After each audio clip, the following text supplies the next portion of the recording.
Brothers, this CBR1000RR teardown work is now complete.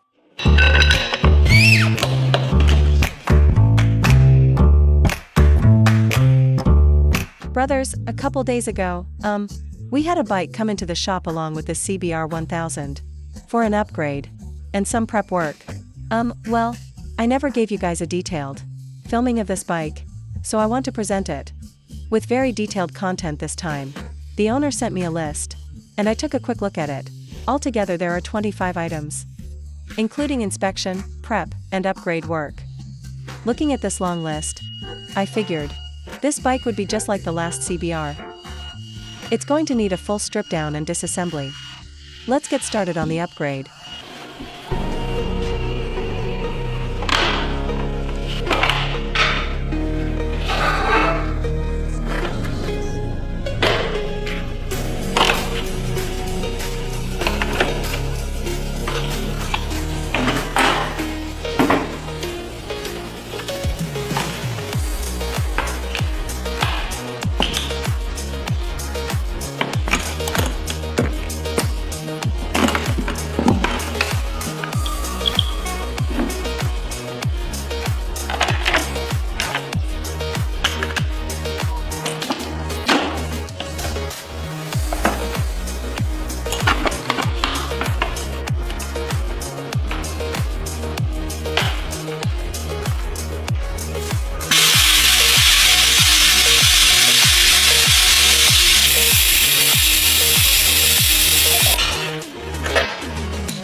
Brothers, this CBR1000RR teardown work is now complete. Take a look at all these parts here. For the teardown, it took us a whole night. Tomorrow, we're going to take all the parts of this bike through a cleaning and reconditioning process. Continuing tomorrow.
Brothers, the never-ending maintenance and upgrade work on the CBR1000 is finally done. Although there weren't many upgrade items, the maintenance work actually took us 3 to 4 days. Over these 3 to 4 days, a few of us, aside from the engine and frame, the only thing we didn't strip was the rear swing arm. Basically every part of this bike that could be disassembled, we tore it all down. Front and rear suspension, we didn't service them this time, but we did replace the upper and lower triple clamps. As for the owner, he had a minor incident before. At around 30 km per hour he hit a wall, which knocked the triple clamps out of alignment. Naturally, he wanted to replace the factory triple clamps. He later said, "I told him we have our own MT ones, in-house developed, take a look." He looked at it and, oh, our design looked pretty good, and the material is also 7075 aluminum, so he went with our MT product. Also, since this is an older CBR model, the original rear sprocket was a 41 tooth, and he felt the acceleration was too sluggish, with throttle response too slow, so this time we recommended a 45 tooth rear sprocket, paired with a 525 3D black gold chain. This way, his throttle response will be sharper, and his torque delivery will hit harder too, but the downside is that top speed will drop. He probably won't hit 299 in 4th gear anymore. As for the brakes, the owner was originally using a CNC master cylinder, but felt the lever feel was a bit lacking, so he switched to a Bell's VRE in red, and this time I recommended the 17mm size, not the 19mm. That's because he's running the new MS caliper, with 430mm pistons, so I went with the 17mm for him. If the owner upgrades again down the line, it'll probably be to a GP master cylinder. He probably won't be considering any other brand. I think that's about right too. This time we also did full maintenance for him. Oil and oil filter, plus his coolant and brake fluid were serviced too. The oil we used this time was a 0W30. A lot of riders have said, how can such a high revving engine just run on a 0W30? Well, first off, this is a high-end French oil, and it's a 0W30 specifically made for Honda's racing program. And last year it even won the championship at the EWC. On top of that, this year the factory team used the same 0W30 oil throughout the whole season, which ensures, even at high RPM, full lubrication. I'll put out a detailed video later introducing this high-tech oil. This time, we also used modal brake fluid for the owner. Speaking of modal, if any of you have used this brake fluid before, drop a comment and let us know. Alright, that's it for today's video. No, wait. We can't end it yet. There's still the most important part one haven't mentioned. Our MT top triple clamp. The owner originally wanted to switch to an MV, but in the end he didn't go with it. First, our price is cheaper than theirs. And second, why? MV does look good, and it's definitely a big brand. We'll give them that. But their material might be, well, I won't say exactly what. First of all, we use 7075 aluminum alloy, machined with a full CNC process. And here's another really key point. This bike has keyless ignition, but it does have a handlebar lock. And this triple clamp of ours fully supports the original factory handlebar lock function. See, the handlebars are locked right now. Let's press it again. There. It's unlocked. Alright brothers, that's a wrap. Next video, let's check out the RAM.